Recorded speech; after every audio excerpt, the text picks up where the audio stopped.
오늘은 그동안 우리가 치유에 대해서 했는데요. 계속 치유와 회복에 대해서 영적인 질병이 뭐가 있나를 한번 보겠습니다.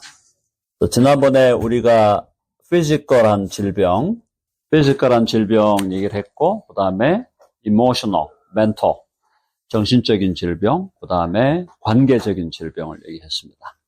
치유와 회복의 네 번째인데요. 영적인 질병.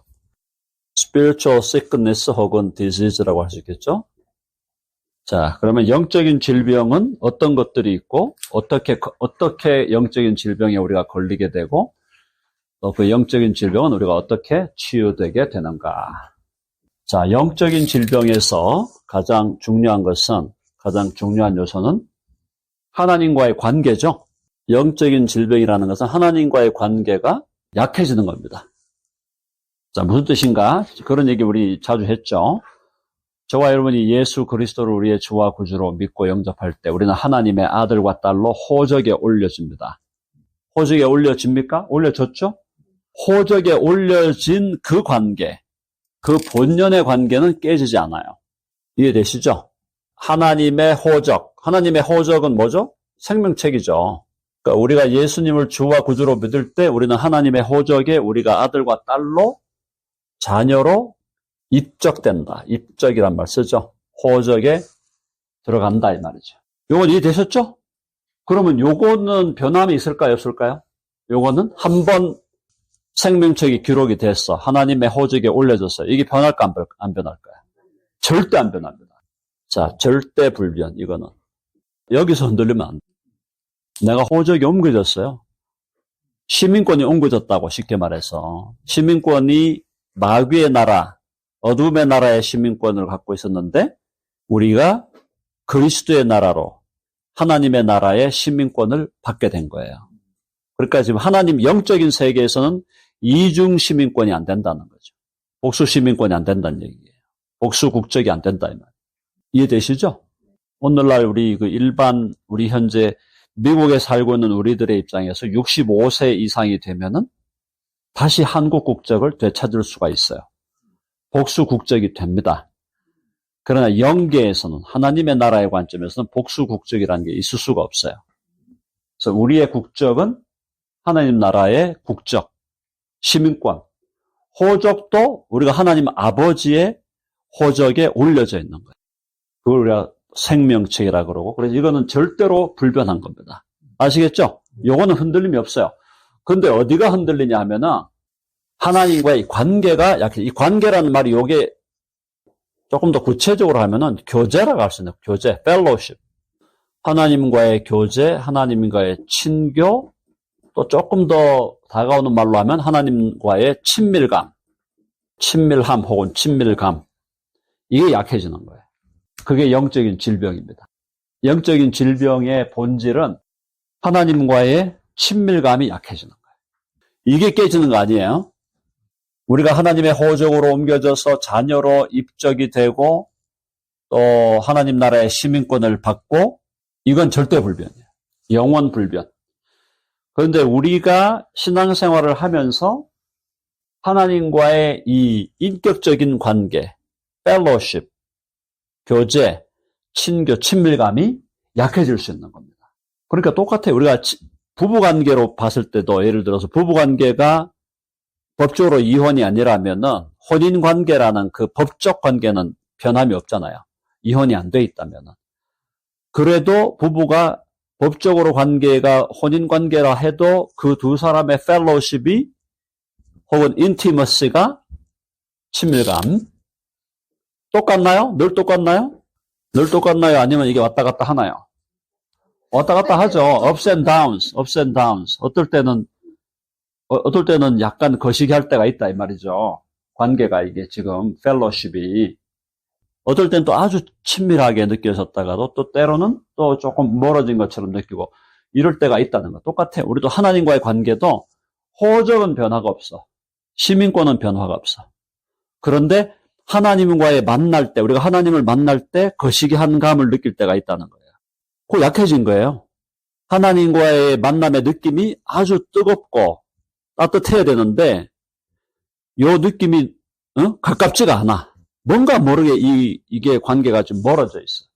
자, 하나님과의 관계가 약해지는 것이 영적인 질병에 걸린 겁니다. 그럼 영적인 질병도 그러면은 그 급수가 있겠죠? 1급짜리 질병이 있고 10급짜리 질병이 있는 거야. 1급짜리 질병은 감기. 영적으로 하나님과의 관계에서 감기가 걸리니까 살짝 거리를 둬야 돼. 근데 하나님과의 관계에 암이 걸릴 수가 있어요. 암. 하나님과의 관계에서 암이 걸릴 수가 있다고. 영적으로도. 무슨 말인지 되시죠? 감기 정도의, 감기도 뭐 사실은 아까도 감기 걸려갖고 병원에 들어갔다가 실려 나오신다고 하는데 그런 경우도 있다 하니까.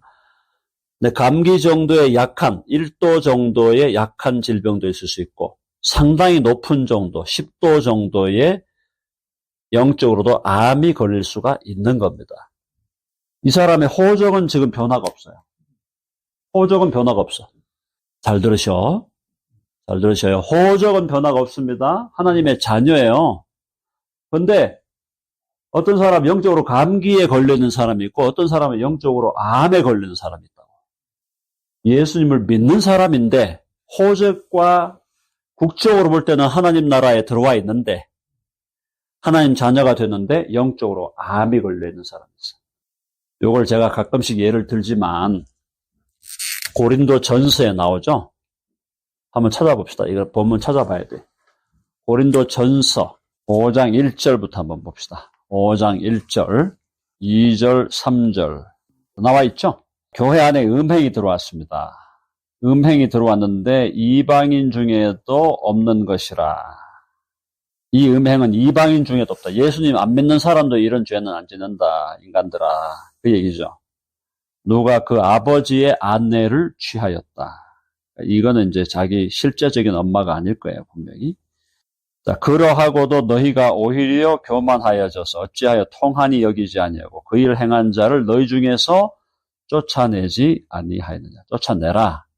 권징하라. 이 말이죠. 내가 실로 몸으로는 떠나 있으나 영으로는 함께 있어서 거기 있는 것 같이 이런 일 행한 자를 이미 판단하였노라. 4절에 보니까 주 예수 이름으로 너희가 내 영과 함께 모여서 우리 주 예수의 능력으로 이런 자를 사탄에게 내주었다. 그런 죄를 지으면 사탄에게 고통을 한번 당해봐야 된다. 근데 이런 사람도 여기 너무 놀라운 말씀이 있어요. 이는 육신은 멸하고 영은 주 예수의 날에 구원을 받게 하려 함이라. 이런 자가 누굽니까? 강도와 같은 십자가상에서 강도, 십자가의 강도, 함께 달렸던 강도도 그때까지 계속 죄만 범한 사람이에요. 내도록 죄만 범하다가 죽기 직전에 예수님 믿어가지고 구원받은 거죠.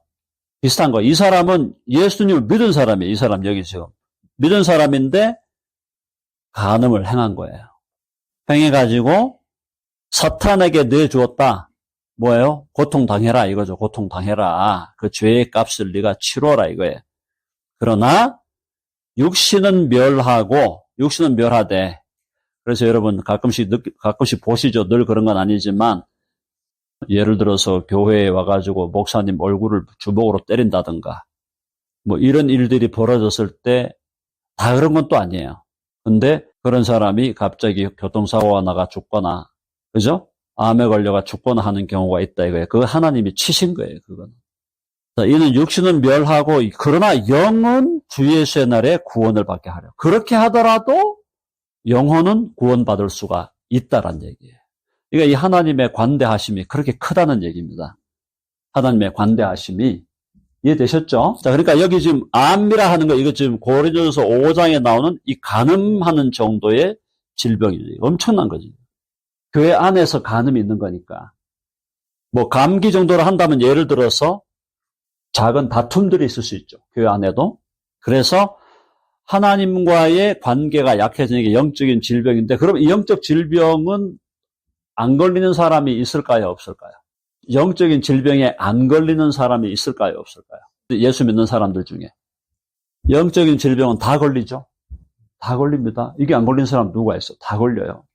영적으로 감기도 걸리고 영적으로 뼈도 부러지고 영적으로 암도 걸린다는 거예요. 그러면 영적으로 하나님과의 관계가 약해지는 이것의 영적인 질병의 핵심은 죄죠. 죄예요. 그러니까 우리가 예수 그리스도를 믿음으로 말미암아 우리의 죄가 다 영단번에 용서되었고 미래의 죄까지 다 용서되었지만 용서 다 됐죠. 법적으로. 되었지만 실제 우리의 삶 속에서 하나님과의 관계에서 우리가 죄를 범하면 이 죄가 우리에게 영적인 질병을 가져다 주는 것이다. 자, 그럼 이 죄는 뭐 때문에 올까요? 이 죄는 뭐 때문에 올까요? 누가 유혹하죠? 마귀가 유혹하죠? 마귀가 유혹하고 우리가 그 유혹에 넘어가기 때문에 죄를 짓는 겁니다. 자, 그래서 주기도문에 뭐라 그랬습니까? 시험에 들게 하지 마옵시고. 시험에 들게 하지 마. 그게 시험이라는 게 유혹이야, 유혹. 유혹은 마귀의 유혹이죠. 자, 마귀의 유혹이 있습니다. 그 다음에 그 유혹에 우리가 끌려갈 때 우리 안에 뭐가 있죠? 우리 안에 죄의 소욕이 있어요. 혹은 죄의 정욕이 있어요. 우리 안에 남아있는 죄의 소욕과 죄의 정욕이 마귀의 유혹과 딱 하나가 될 때 죄를 범하게 되는 거예요. 그래서 그 죄가 약하면 감기 정도, 약한 정도의 병이 걸리는 거고 그 죄가 막 이런 식으로 강력하게 드러나는 이런 것 같으면 이제 병이 상당히 크게 걸리는 거지. 그럼 영적인 질병, 죄에 우리가 예수 믿는 사람이 죄를 지었다. 그러면 이 영적인 질병을 치유하는 방법은 뭐예요? 회개하는 거죠. 해보세요. 회개로 치유하라. 맞죠? 자, 회개로 치유하라. 우리 야고보서 5장. 야고보서 5장에 14절이에요. 5장 14절. 이건 이제 육체의 질병이죠. 육체의 질병에 대해서 기도로 낫는다 그랬고요. 그 다음에 영적인 질병 16절입니다. 너희 죄를 어떻게 해라?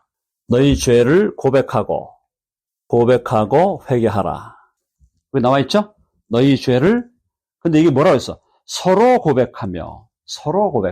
자, 그러니까 여기서 죄를 고백하고 죄로부터 돌이키는 회개를 통해서 이것이 치유되는데 우리 영적인 질병이 자, 죄의 고백에 있어서 죄의 고백의 대상은 누군가요? 누구에게 죄를 고백해야 돼요?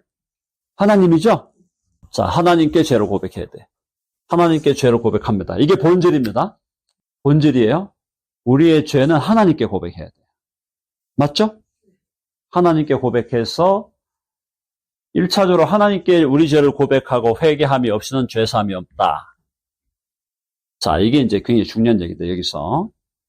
우리의 호적이 하나님 나라의 호적으로 하나님의 생명책으로 옮겨지고 우리가 하나님의 자녀가 될 때 하나님 아버지는 어떻게 생각할까요? 나의 자녀가 된 정성욱이가 이 땅에 살면서 성욱이가 넘어질 거를 아실까요? 모르실까요?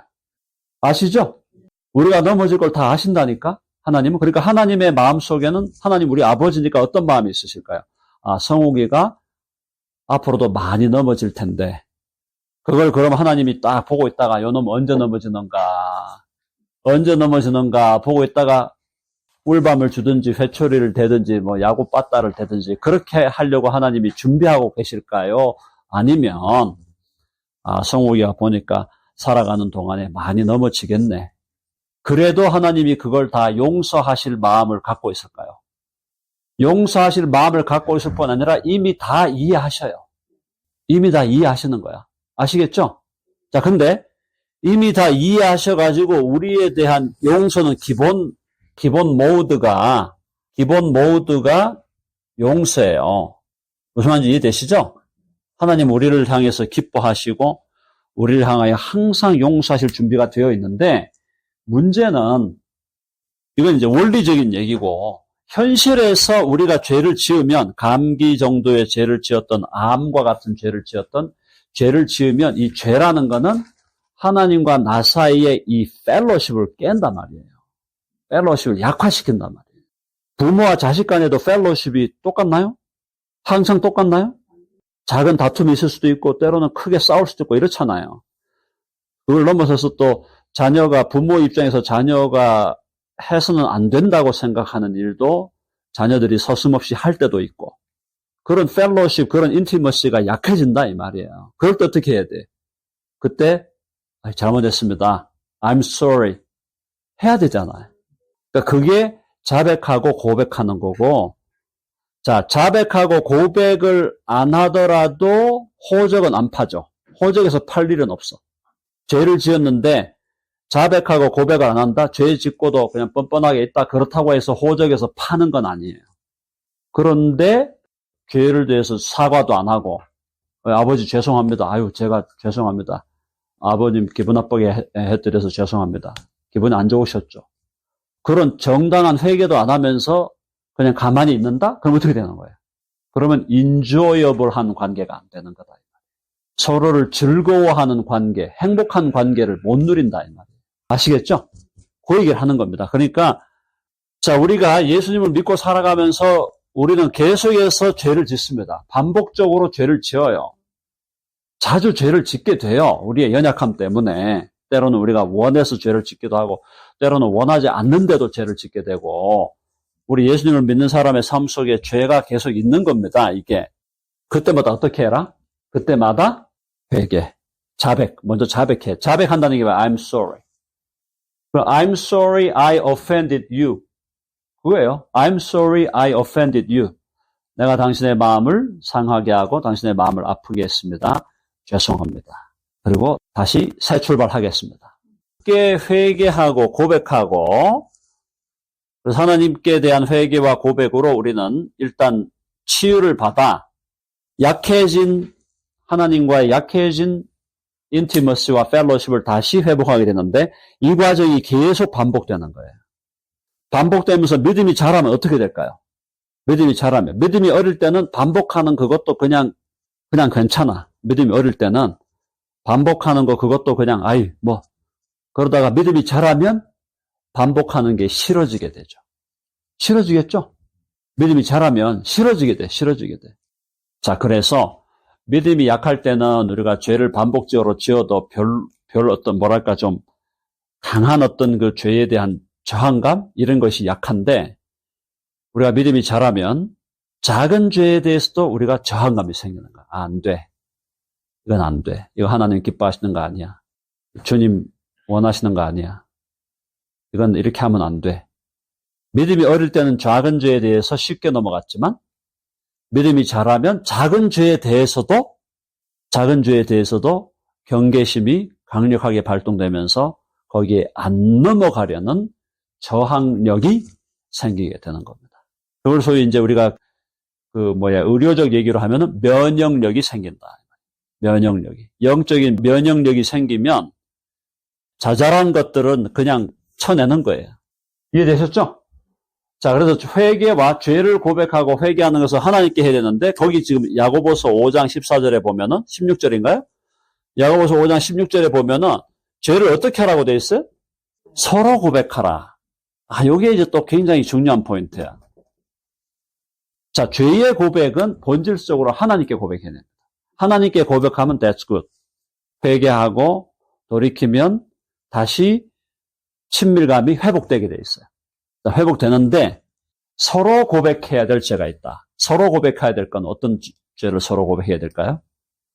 내가 형제와 자매에게 잘못한 거는 고백해야지. 서로 사과해야 되죠? 사과해야죠. 그죠? 서로 고백해라. 서로 사과해라. 서로 사과하는 거는 조금 프라이빗한 매터 아니겠어요? 그죠? 개인적으로 내가 우리 형제님, 자매님 좀 마음을 상하게 했습니다. 죄송합니다. 미안합니다. 용서해 주십시오. 그렇게 해서 화해가 일어나는 거야. 이루어지는데 어떤 경우에는 공적으로도 죄를 고백할 필요가 있다. 그러니까 서로 고백이 이게 사적인 고백이 될 수도 있고, 이 서로 고백이 공적인 고백이 될 수도 있어요. 공적 고백이면 어떻게 할까? 다 우리의 사사로운 죄악을 다 공적으로 고백하지 않잖아요. 공적으로 고백하나요? 안 하죠. 그리고 우리의 사적인 죄악을 공적으로 나와갖고 다 계속 고백한다고 해서 그것이 늘 좋은 건 아니다 말이에요. 그러나 어떤 경우에 죄악을 공적으로 고백할 필요가 있다. 대표적인 어떤 거였을까요? 신사참배. 목회자와 장로님들이 신사참배를 했어요. 그건 뭐예요? 그거는 공식적으로 한번 우리가 그때 신사참배한 것은 잘못된 것이고 그렇게 한 것에 대해서 우리는 공적으로 우리의 죄를 고백합니다. 통회하고 자복하고 회개합니다. 그런 공적인 고백이 때로는 필요하다는 겁니다. 이해되셨죠? 그러니까 개인적으로 죄를 고백하는 차원에서 멈춰도 되는 게 있어요. 그건 왜냐하면 공적으로 그것이 큰 문제가 안 될 수가 있으니까. 근데 공적인 부분에서 교회가 총회적으로 신사참배를 가결하고 그걸 또 전부 다 목사 장로가 다 줄을 서갖고 쫙 가가지고 신사참배를 하고 이런 경우는 그냥 개인적으로 고백하는 걸로 끝나면 안 된다. 이거는 공적으로 교단적으로 고백을 해야 되고 노회적으로도 고백을 해야 되고 그다음에 교회 공동체적으로도 공적으로 고백해야 될 죄가 있다면 죄를 고백해야 된다. 그래서 죄의 고백이 본질상 죄의 고백은 하나님께만 하면 됩니다. 이해되시죠? 그런데 하나님께 하면 하나님께 우리의 죄의 고백을 하나님께 되면 하나님은 당연히 우리 죄를 용서하시고 덮으시지만 사적으로도 서로에게 정식으로 사과할 부분이 있으면 사과하라는 거고 공적으로 교회가 혹은 총회가 공적으로 잘못된 죄를 범했을 때는 공적으로도 우리가 잘못되었다는 것을 선언하라는 거예요. 그래야 뭐가 일어난다? 죄에 대한 고백과 회개가 있어야 진정한 치유가 일어난다는 거예요. 영적인 질병은 바로 하나님과의 관계가 약해지는 것이다. 하나님과의 친밀감이 약해지는 것. 자, 그래서 우리가 매일매일 살아가면서 하나님과의 친밀감이 말이죠. 하나님과의 친밀감이 친밀감이 아주 높을 때를 10도로 본다면 10도. 친밀감이 아주 낮을 때를 1도로 본다면 우리의 삶 속에서 어떤 하루에도 친밀감이 한 8, 9도로 올라갔다가 아침에 8, 9도로 올라갔는데 오후에 갑자기 2, 3도로 내려가고 이렇게 되는 경우가 우리의 삶 속에 있을 수 있다는 겁니다. 근데 믿음이 성숙하면 이런 변동이 조금 덜해지겠죠. 그러니까 믿음이 어릴 때는 대체로 그냥 주님과의 친밀도도 낮아요. 낮은 상태에서 그냥 계속 간다든가 아니면은 좀 올라갔다가 막 푹 떨어진다든가 이런 경우가 있을 거고 있게 되고 믿음이 어느 정도 자라면 평균 점수를 유지하는 거죠. 한 5도, 6도에서 6도, 7도에서 유지를 하다가 또 다운되기도 하고 그래서 업스 앤 다운스가 늘 있고 매일매일의 삶 속에서도 우리의 하나님과의 친밀도가 때로는 어떨 때는 정말 주님과 내가 친밀한 관계 속에 있다. 정말 주님에 대해서 친밀하고 내 마음이 기쁘고 감사하다가도 그런 날이 한 2, 3일 지속됐는데 그 다음날 가가지고 갑자기 상황이 바뀌면서 여러 가지 또 인간관계가 꼬이면서 하강을 가는 거야. 하강을 내려가는 거야. 친밀도가. 친밀도가 막 2도, 1도, 막 0.5도, 막 0.1도로 막 내려가는 거예요. 그때 우리의 믿음이 자라서 성숙한 사람은 바로 영적으로 느끼는 거야. 영적으로 내가 약해졌구나. 하나님과의 관계가 약해졌구나. 하나님과의 관계에서 내가 감기에 걸려 있구나. 혹은 암에 걸렸구나. 이게 자기 진단이 돼야 돼요. 이 진단이 되면서 그것이 죄의 문제였음을 인식하고 그 죄를 고백하고 회개함으로 치유를 받아야 된다. 자, 그러니까 요걸 잘 이해하십시오. 영적인 질병, 내게 있는 영적인 질병과 내게 있는 죄의 문제를 궁극적으로 진단해야 될 사람은 나일까요? 아니면 교회 지도자일까요? 자, 우리가 의료 시스템에 가면은 보통 진단을 누가 내려요? 의사 선생님 내리죠? 정밀한 검사를 통해서 의사가 진단을 내리지만 어느 정도의 심틈은 내가 느끼잖아요. 내 몸이 정상이 아니네? 좀 느낌이 거시기하네? 그걸 느끼니까 가는데, 근데 이제 우리가 영적으로 자라게 되면 어떻게 되냐면 소위 영적인 의사라고 하는 목회자나 지도자들에 대한 의존도가 약해지는 거예요. 한번 해보세요. 영적으로 자립하자. 아멘 하시죠? 영적 자립이 필요해요. 그래서 우리가 의료계하고 우리 교회를 1대1로 대응시키면 맞지 않는 게 있다는 거예요. 의료계는 반드시 암을 진단받을 때 암 진단 자기가 못 내려요. 암 진단 의사한테 가서 받아야 돼. 그래야 이게 치료가 시작돼. 근데 우리 교회는 안 그렇다. 교회는 당신 이런 죄를 지었습니다라고 교회 지도자가 정해주는 게 아니에요. 나 스스로 알아야 돼. 뭘 통해서? 하나님의 말씀을 통해서 나 스스로 나의 질병이 무엇인지를 알아야 된다. 이해되셨죠? 치료는 주님께 달려 있어요. 치료는 주님께 달려 있고 나의 영적인 질병을 치유하시는 것은 하나님의 능력이고 하나님의 하심인데 나의 영적인 문제를 진단하는 것은 나다라는 걸 알아요. 나다라는 것. 내가 어떻게 나를 진단하느냐? 이 말씀으로 나를 진단하라. 자, 의료계에서는 우리 보고 당신도 작은 의사입니다. 얘기합니까? 당신도 작은 의사니까 자기를 진단하세요. 이런 얘기 안 하죠. 정밀 진단을 위해서 반드시 오셔야 돼요. 우리 교회는. 교회의 목회 리더십이 필요합니다. 필요해요. 근데 목회 리더십이 절대로 나 한 사람의 신앙, 하나님 앞에서의 하나님과 나와의 관계를 대신해 주거나 대리할 수 없다 이 말이에요. 그 관계는 완전히 달라지는 겁니다. 말씀에 의해서 자기 진단을 해야 돼. 그리고 자기가 주님 앞에 가서 자기 죄를 고백하고 회개함으로 자기가 치유를 경험하는 것이 바로 영적 자립이에요. 교회가 강한 교회가 된다는 것은 영적으로 자립한 교인들이 많아지는 거예요. 아멘 하시죠? 영적으로 의존되어 있는 사람들이 많을수록 그 교회는 비정상적으로 갈 가능성이 다분합니다. 다분한 거예요. 자, 여러분들이 다 느끼시겠지만 제가 여러분들에게 지금 덴버 드림교회에서 같이 이렇게 교회 생활을 하면서 강조하고자 하는 거 뭡니까? 영적으로 자립하셔야 돼요. 한번 해보세요. 영적으로 자립하자. 그래서 제가 그리스도인 만인이 신학자다. 그리스도인 만인이 선교사다. 그리스도인 만인이 제사장이다.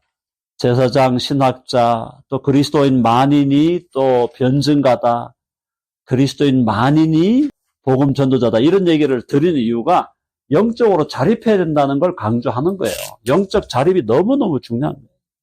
영적으로 자립한다고 그냥 개인주의로 가자. 그건 아니에요. 영적으로 자립된 사람들의 모임이 공동체고 그 모임 안에서 또 공동체가 또 자립을 해야 되고 공동체적으로 자립을 해야 되고 개인적으로 자립을 하되 개인주의로 빠지면 안 돼요.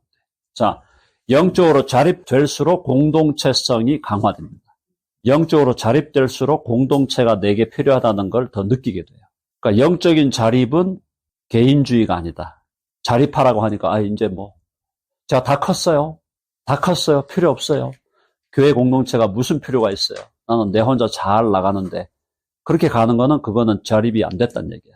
그건 엄청난 질병에 걸려 있는 거예요. 그게 아니고 내가 영적으로 주 안에서 자립이 되고 정말 잘하면 공동체가 정말 중요하고 정말 필요하고 내 옆에 있는 지체들이 너무너무 소중하고 필요하고 그러니까 interdependent 영적인 자립과 상호 의존이 같이 간다는 거야. 역설이죠. 그러니까 영적으로 어리면요 다른 사람에게 건강하게 의존도 못해요. 건강한 의존도 못한다니까. 영적으로 약한 사람은 그냥 여기 고립돼가지고 있는 거야. 그냥 고립돼가지고 그냥 그게 아니고 내 믿음이 자라고 내가 영적으로 자립해 갈수록 다른 지체들에 대해서 건강한 의존, 또 다른 사람이 나를 의존하고 의지할 때 역시 그걸 건강하게 받아주고. 이해되시죠? 건강한 interdependence, 건강한 상호 의존과 영적 자립은 함께 간다는 거예요. 이게 신비한 거죠. 이게 하나님 나라의 놀라운 특징이에요. 그러니까 상호 의존한다 그러니까 그냥 의존성만 길러갖고 그냥 앉아가지고 젖병만 빨고 있게 하는 게 아니다 이 말이에요. 정말 개인적으로는 강력한 믿음의 사람이야. 근데 공동체로 모여서 공동체 안에서 내가 함께 의존되어 있는 그것이 그 안에서 그 시너지가 하나님의 나라를 세워간다는 걸 경험하는 거예요. 그래서 강력한 공동체가 이루어지면서 그 안에서 개인이 강력하게 자립된, 영적으로 자립된 개인이 형성이 된다. 이해되셨죠? 네, 이게 그래서 영적인 질병이라는 건 결국 죄로부터 온다. 죄라는 게 아까 말씀드렸지만 예수님을 믿는 사람들이 짓는 죄는 그것 죄가 아닌 게 아니에요. 분명히 죄인데 그 죄에 대한 하나님의 용서가 이미 선포되어 있고 또 죄에 대한 고백과 자백을 통하여 회개를 통하여 그 죄를 결국은 점진적으로 이겨갈 수 있는 메커니즘이 되어 있고 그 다음에 우리가 그 죄로 인해서 느끼는 것은 하나님과의 이 질병, 그 죄로 인하여 경험하는 질병은 하나님과의 관계가 약해지는 거예요. 영적인 감개도 걸릴 수 있고 영적인 암에도 걸릴 수가 있다. 그래도 치유된다. 치유된다는 거예요. 죄를 자백하고 회개하고 말씀으로. 말씀이 뭐죠? 말씀이 영적인 수술칼이에요. 수술칼. 영적 메스예요. 영적인 수술칼이 뭐예요? 하나님의 말씀. 우리를 영적으로 수술하는 분은 누구예요? 성령님. 성령의 검 곧 하나님의 말씀을 가지라. 우리 주 예수님께서 우리를 영적으로 수술하셔서 우리로 하여금 이런 영적인 질병으로부터 우리를 이기도록 하신다는 겁니다. 그래서 영적인 치유와 회복이 우리의 성화 과정 속에서 우리는 이걸 자주 반복적으로 경험하면서 결국은 점진적으로 자라가게 된다. 자, 아멘 하십니까? 네. 자, 일단 여기까지 강의를 마무리하고